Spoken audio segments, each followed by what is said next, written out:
আল্লাহ, ভাস্কর্য বিরোধী আন্দোলন এটা তাওহীদ এবং শিরকের আন্দোলন, সব শিরকের সংঘাত ছিল। ভাস্কর্যের পক্ষে যারা ছিলেন তারা শিরকের পক্ষে ছিলেন, ভাস্কর্যের বিপক্ষে যারা ছিলেন তারা তাওহীদের ঝান্ডা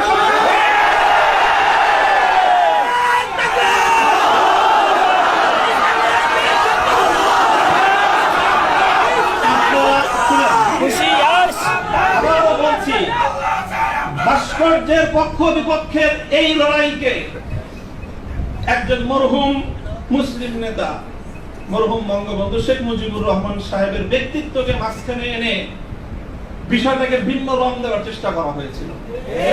আমরা তখনও বলেছি, আজও বলি, ভবিষ্যতেও বলবো, ভাস্কর্য এটা বঙ্গবন্ধু শেখ মুজিবুর রহমান সাহেবের, শহীদ প্রেসিডেন্ট জিয়াউর রহমান সাহেবের, সেটা আমরা কোনো পার্থক্য করি না। আমি এই কথাও বলেছি, ভাস্কর্য যদি স্বয়ং আমাদের মুসলিম জাতির পিতা খলিল ইব্রাহিম আলাইহিস সালামের হয়, তাহলে সেই ভাস্কর্যের সাথে কি আচরণ করতে হয় মুহাম্মদুর রাসূলুল্লাহ শিখিয়ে দিয়ে গেছেন। আল্লাহ রাসূল সাল্লাল্লাহু আলাইহি ওয়াসাল্লাম মক্কা বিজয়ের দিন বাইতুল্লাহ থেকে যেই মূর্তিগুলো বের করেছিলেন, যেই ভাস্কর্যগুলো বের করেছিলেন, তার মধ্যে তো একটা ছিল ইব্রাহিম আলাইহিস সালামের মূর্তি। কি বলেছিলেন? কাতালাহুমুল্লাহ, আল্লাহ পাক এই মক্কাবাসীদেরকে ধ্বংস করুক, তারা খলিল ইব্রাহিম আলাইহিস সালাতু ওয়াস সালামের মূর্তি তৈরি করেছে। সে রক্তকে অস্বীকার করার চেষ্টা করবেন না। শাহাদাতের শহীদের রক্তের সঙ্গে গাদ্দারি করার মতো সেই বেঈমান তার মাত্র শহীদ নয়। কাজেই যে কথা বলতেছিলাম, যেটা কারা বরণ আমাদের, কারা নির্যাতন তো অনেক পরের কথা। আল্লাহ পাক রব্বুল আলামিন কারা এই কষ্ট থেকে আমাদের সকলকে হেফাজত করেন। আমিন।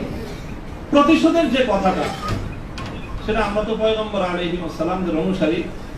নবী ইউসুফ আলাইহিস সালামের সেই বাণী, লা তাসরিবা আলাইকুমুল ইয়াউম, গতকালকে আমি বলেছি, আজও বলছি, আমরা কোনো প্রতিশোধ গ্রহণ করি নাই, করতে চাই না। করার প্রবণতা কখনো যদি আমাদের মন থেকে উদ্গত হয়, সেটা হলো ইন্নামা যালিকা মিন্নী ওয়া মিনাশ শাইতান, শয়তানের প্ররোচনায় কখনো হয়তো আমরা ব্যক্তিগত আক্রোশে প্রতিশোধের কথা বলে থাকতে পারি, কিন্তু আমরা প্রতিশোধ পরায়ণ নই।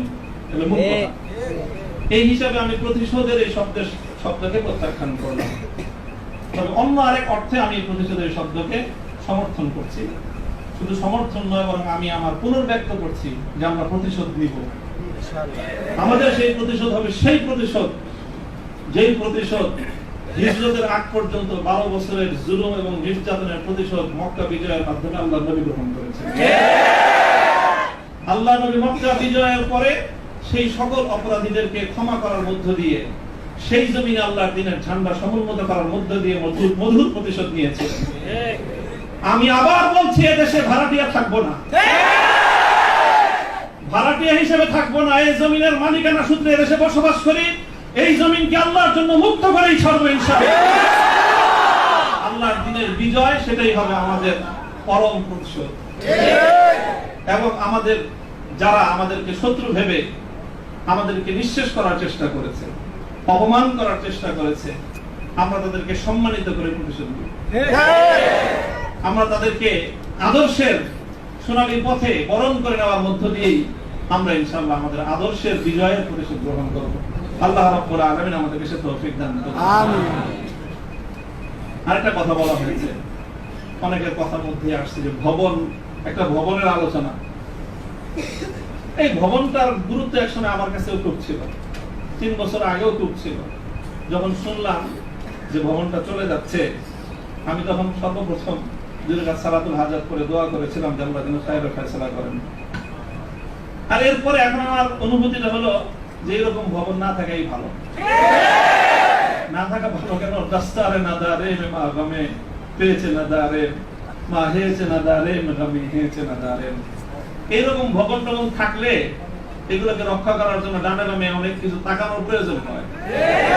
ভবনও নাই, রক্ষা করার জন্য কার পায়ের কাছে তেল মারার দরকার। আজ এখানে মাদ্রাসা, কালকে ইনশাআল্লাহ সাইকুল হাদিসের সন্তান মাহমুদুল হক সাহেব যদি নদীর পারে যে বসেন, ইনশাআল্লাহ এই কেরানীগঞ্জের ওই একেবারে ধুলের চরে বা কোন রুটের চর, কোন চরের মধ্যে এসে বড় মাদ্রাসা হবে। প্রয়োজন নাই ভবনের, প্রয়োজন নাই মাদ্রাসার স্থাপন কোন সম্পত্তি। ওই